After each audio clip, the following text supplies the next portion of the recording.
As someone who has the honor of teaching at fitness conferences and clubs around the world, I've certainly found that people love learning, right? And we always hear people welcoming having their beliefs challenged at the workshops. We hear people commenting on their Facebook pages, attended so and so workshop or conference, and everything I know is wrong. It's a positive spin they put on it, right? Everything I know is wrong. So they challenge so many things. Great.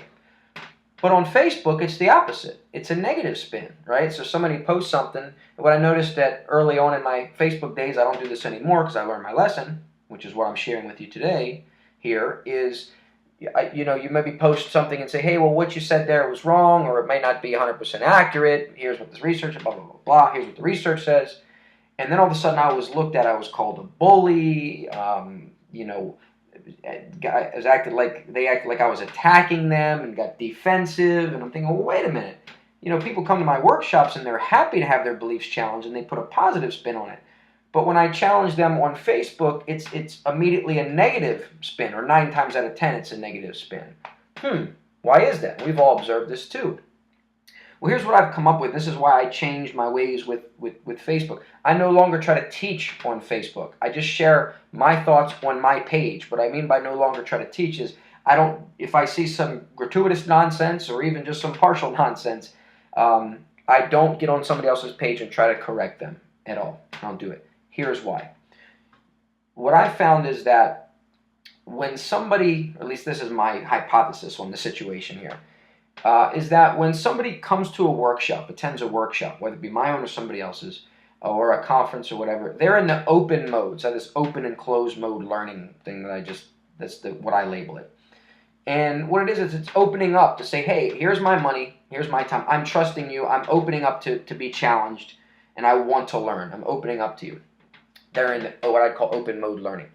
But then there's closed mode learning, which is what I think pretty much most Facebook situations are, where somebody asserts themselves, they share their opinion, their view, something they can relate to on their page.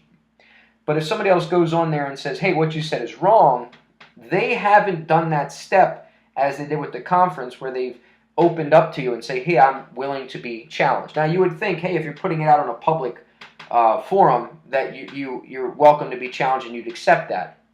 But I would say that's a misinterpretation. I think that's a good argument, but I would say it's a misinterpretation of what Facebook is, if you were to make that argument. And what it really, the way I view Facebook, is like wearing a T-shirt.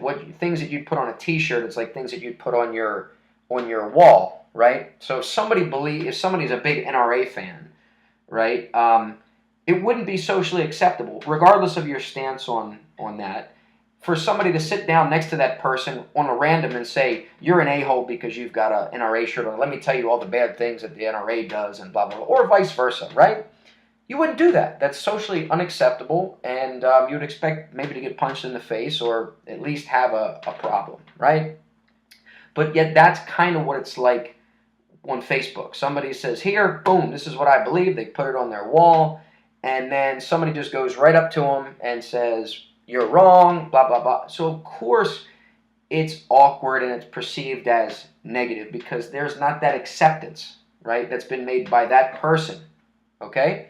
So just think about it like that. That's the lessons that I've learned. I don't really go on there and tell people what they've posted on their page is wrong, whether I know it's wrong or not, because to me it's like it's going to be taken negatively. 9 times out of 10 it is, because it's in that closed mode. And to me it's no different than, hey, it's like them wearing a T-shirt. I would never go up to them on the street and say, what that shirt says is wrong and you're a fool for wearing it or whatever, right? And I certainly wouldn't want someone to do that to me. I'd look at them and go, do I know you? That's what we say. Do I know you?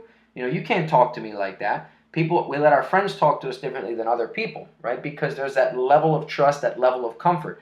That's no different with a conference. When we pay money for a conference or a workshop, we're giving them sort of permission to challenge us. So that's what I call open and closed mode learning. And so hopefully you don't make some of the same mistakes I made early on with my Facebook interactions, where some people, perceived me as bullying or being negative. I know some of my colleagues have some of that same issue.